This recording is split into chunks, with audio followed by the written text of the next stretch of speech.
চাওক মানে যোৱাকালি আমাৰ তেনেকুৱা ধৰণৰ আজি আমাৰ এই যে নৱোদয় হাইস্কুলখন উচ্চতৰ মাধ্যমিক বিদ্যালয়কৰণ কৰিছে চৰকাৰে, যিহেতু এই সম্পৰ্কে হয়তো আমাৰ প্ৰধান শিক্ষকে আমাৰ এডমিশ্যন লোৱা নাই, এই লৈ আমাৰ নৱোদয় হাইস্কুলৰ ছাত্ৰ ছাত্ৰীসকলে প্ৰতিবাদ কৰিছে।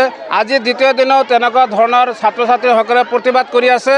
তে চাওক আমি সকলো এই অঞ্চলৰ ৰাইজে আমি সকলো ছাৰৰ ওচৰত আমি গৈছিলোঁ যে আমাৰ এইখন নৱোদয় হাইস্কুল উচ্চতৰ মাধ্যমিক যিহেতু কৰা হৈছে, আমাৰ এডমিশ্যনখন ল'ব লাগে, কিন্তু লোৱা নাই। ছাৰে বহুত বাহানা দেখাই আছে যে আমাৰ স্কুলত ছাত্ৰ নাই, শিক্ষক নাই। শিক্ষক যদি নাই তেনেহ'লে এইখন স্কুলৰ পৰা কিয় কিছুমান শিক্ষকক দূৰত মানে ট্ৰেন্সফাৰ কৰা হৈছে। আমি এই শিক্ষকসকলক আমি এই স্কুলত আমি আনিবলৈ বিচাৰিছোঁ, চৰকাৰক আমি দাবী জনাইছোঁ। আৰু ইয়াৰ লগতে আমাৰ এইখন স্কুলত যি ছাত্ৰ ছাত্ৰীসকলক লৈ আমাৰ উচ্চতৰ মাধ্যমিক লৈ আমাৰ যি কিছুমান ৰাজনীতিক নেতাসকলে যিখন আমাৰ প্ৰধান শিক্ষকৰ লগত মিতালি কৰি এই স্কুলখন আমাৰ এডমিশ্যন নোলোৱাকৈ মানে চলি আছে।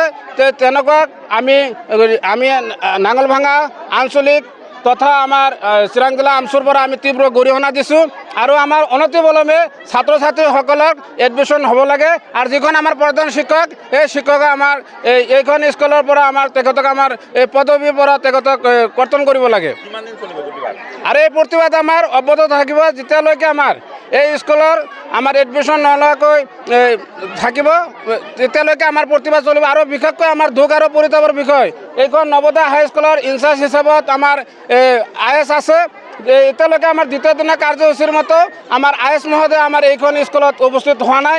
এইখিনি আমি নাঙলভাঙা অঞ্চলৰ ৰাইজে আমি দুখ প্ৰকাশ কৰিছোঁ। তেখেতে যিহেতু আমাৰ এইখন স্কুলৰ সভাপতি হিচাপত এতিয়া আছে, কিন্তু আমাৰ এইখন স্কুলৰ ছাত্ৰ ছাত্ৰীসকলৰ লগত মানে আজি দেখা দিয়াৰ তেখেতৰ সময় নাই।